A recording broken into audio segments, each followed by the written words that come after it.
Sean Zattel, the boxing voice, here with maybe the best fighter pound for pound in boxing, Andre SOG Ward.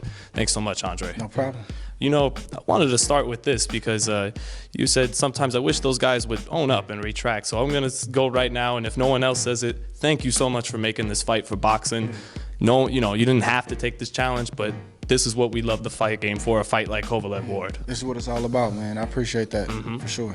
Now, how do you muster up the courage to take a challenge like that? This is a guy, you've been off for years. This is a guy you're moving up to fight that most people, like Stevenson himself, would at least want the fight to marinate for years so that if they feel like they're going to lose, they're going to get a big payday. But you just jumping in the fire. Yeah, well, I'm definitely getting a big payday too. Don't get me wrong. Like I put my business hat on, and I'm a businessman as well, as all fighters should learn to be.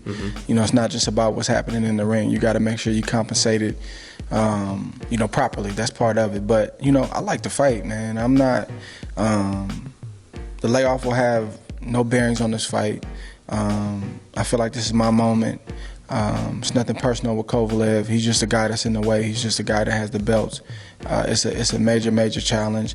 But this is what great fights should be. It shouldn't be a clear cut, he's going to win. It should be split down the middle. That's how you know you have a mega fight on your hands. And again, when you're younger, you get offended when people don't pick you. But when you're older, you understand that, that's okay, man. That's part of the game. And just go out there and do what you do. And, you're going to gain some new fans, and you're going to make some people some believers. So that's what I plan on doing November 19th. I remember when Jim, before he fought Brand, he brought up the Ali comparison, and that Ali had to get his title taken away from him for 3.5 years, and then he comes back and fights the monster Frazier. He did great, but he came up a little short that night. How does that not happen with Kovalev, where it doesn't turn out you got to get this guy in a rematch? I mean, well, I can't worry about that. I feel like, I'm a praying man. And simply put, I feel like my steps are ordered, and I feel like I'm where I'm supposed to be right now. So, those are legitimate questions, and but I don't waste a lot of time with that. I'll tell you what, if Kovalev loses, he won't have any excuses because he's been active. He's had the fights, he's had the activity. So it's an obstacle that we got to overcome.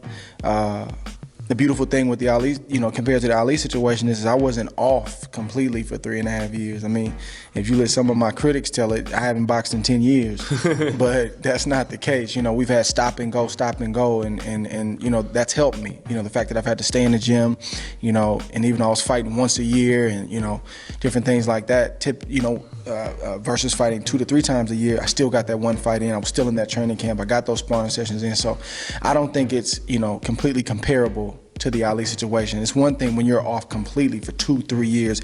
That's tough to overcome. We've been active, just not as active as I would want to be. Will it be similar to Ali in '71 in that this Andre Ward is better at some things you weren't as good at 5 years ago, but maybe not as quick in some areas as you were 5 years ago? I really think I still have all of that. I really do. Like I haven't had one talk with myself where it's like, man, speed-wise, it's an issue.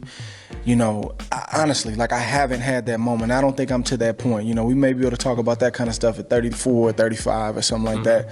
But I don't feel it. I just feel like I've gotten better, and I feel like I'm seasoned, and I feel like I've done all the stuff that I've done before, just a little bit better and a little bit more efficient, you know, which comes with age, I'm stealing this from her.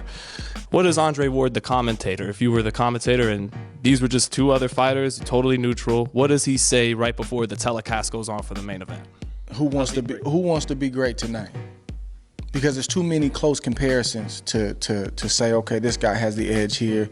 One guy is known for punching power. One guy is known for skill, but yet the guy with the punching power is doing more than just hitting hard, and the guy with the skills doing more than just being skillful. Sometimes what both fighters are doing, you can't see it with the naked eye, so it's going to boil down to who's going to be great tonight.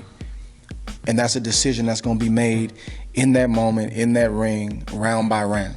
And that's a conversation that the fans won't be privy to. That's a conversation that the press won't be privy to. Those are internal things that are going on. And I'm planning on a tough fight. I'm planning on the toughest fight of my career, but I'm planning on coming out on top. You said if Kovalev just tries to be the crusher, which he will revert to because that's who he is when the fight really starts to heat up. And you said that can definitely play in your hands. But won't he be playing in your hands if he's not the crusher and tries to box with you? Yeah, I think so too. So Yeah. So that's your Yeah. that's your confidence, right? No Yeah, matter what, exactly. he can't win. You said it. Well, I'm just going to leave it on this, man. Fights like these, people, of course, they want an exciting fight, but is that what this kind of fight is not necessarily about? It's about who's the best, and if we get a great fight, that's kind of like sprinkles on top, or do we deserve a action fight as well? I mean, I just think, you know, the best way I can put it is, you know, what determines a great fight? And sometimes, you know, people think that it's got to be a bloodbath for it to be a great fight. Of course, I want to give the fans the best fight that I possibly can. That is important to me. You know, the money that they spend to be there, to watch it, you know, no matter how they're watching a closed circuit at home, that's important to me. I don't take that lightly.